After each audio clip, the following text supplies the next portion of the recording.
आइए आज हम प्राणायाम के बारे में चर्चा करेंगे। प्राणायाम से शरीर की शक्तियों का जागरण होता है। इसी क्रम में पहले क्रम का प्राणायाम है भस्त्रिका प्राणायाम। भस्त्रिका प्राणायाम से हमारे प्राणों को पोषण मिलता है। इस प्राणायाम को करने से हमारा रेस्पिरेटरी सिस्टम ठीक होता है, फेफड़े मजबूत होते हैं, श्वसन तंत्र मजबूत होता है, जिससे श्वास रोग, अस्थमा, दमा, नींद के खर्राटे आदि रोग ठीक होते हैं।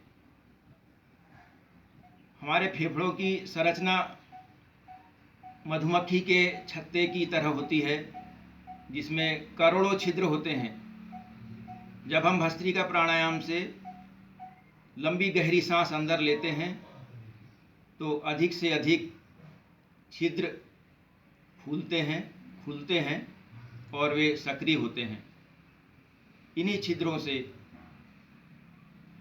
ऑक्सीजन वायु को हमारा हृदय ग्रहण करता है और वहाँ से ये वायु, ऑक्सीजन वायु, प्राणवायु खून के साथ मिलकर के शरीर के विभिन्न हिस्सों तक पहुँचती है।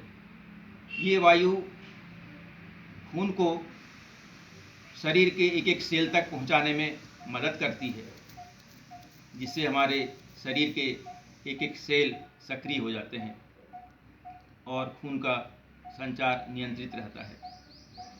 जब हम सांस बाहर छोड़ते हैं तो लंबी गहरी सांस बाहर छोड़ना पड़ता है इस प्राणायाम में, तो अधिक से अधिक मात्रा में कार्बन डाइऑक्साइड गैस बाहर निकलती है और विभिन्न विकारों को भी अपने साथ बाहर निकाल देती है। इस प्रकार से ये महत्वपूर्ण प्राणायाम है। इसको करने की विधि इस प्रकार से है। पहले तो कुछ सावधानियां, जैसे खुली ज़मीन पर नहीं बैठना चाहिए, कंबल या दरी का इस्तेमाल करना चाहिए। बैठक व्यवस्था में हम किसी भी आसन का उपयोग कर सकते हैं। पालथी मार के बैठना सुखासन कहलाता है। एक पैर को दूसरे पैर के जांघ पे ले आते हैं, सिद्धासन है, और दोनों पैर को एक दूसरे के जांघ पे ले आते हैं, तो ये पद्मासन हो जाता है। कमर से ऊपर वाला भाग, हमारा मेरुदंड और रीढ़ की हड्डी, गर्दन एक सीध में रहेंगे। न तो ज़्यादा झुक के बैठना है और न तो ज़्यादा तन के बैठना है, बिल्कुल नॉर्मल स्थिति में बैठना है।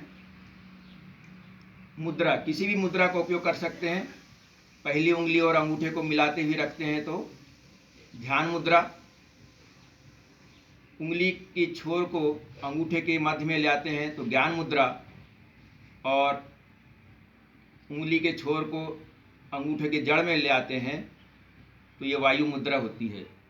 तो जिनको गैस्ट्रिक प्रॉब्लम है वो इस वायु मुद्रा में करके प्राणायाम करने से उनको गैस्ट्रिक की समस्या में भी लाभ होता है।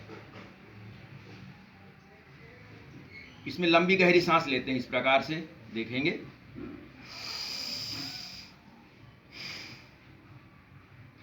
आंखें बंद करके मन सहज रखते हुए, शरीर पर किसी प्रकार का तनाव न लाते हुए लंबी गहरी सांस लेंगे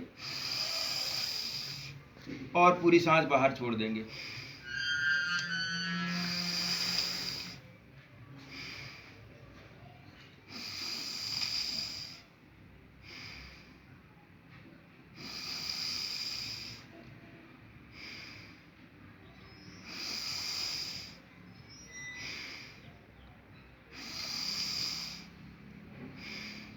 इस प्रकार से इस प्राणायाम को 3 से 5 मिनट तक लगातार करना है।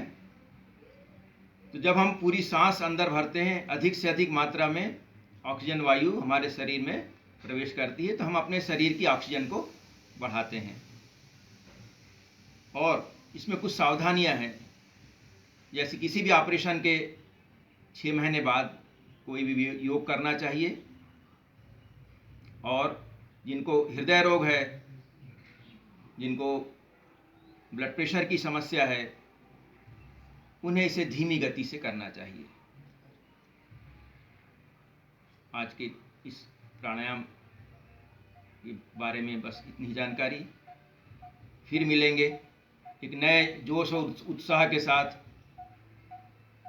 तब तक के लिए आपको विश्राम। धन्यवाद। ओम। जय हिंद। वंदे मातरम। वंदे मातरम।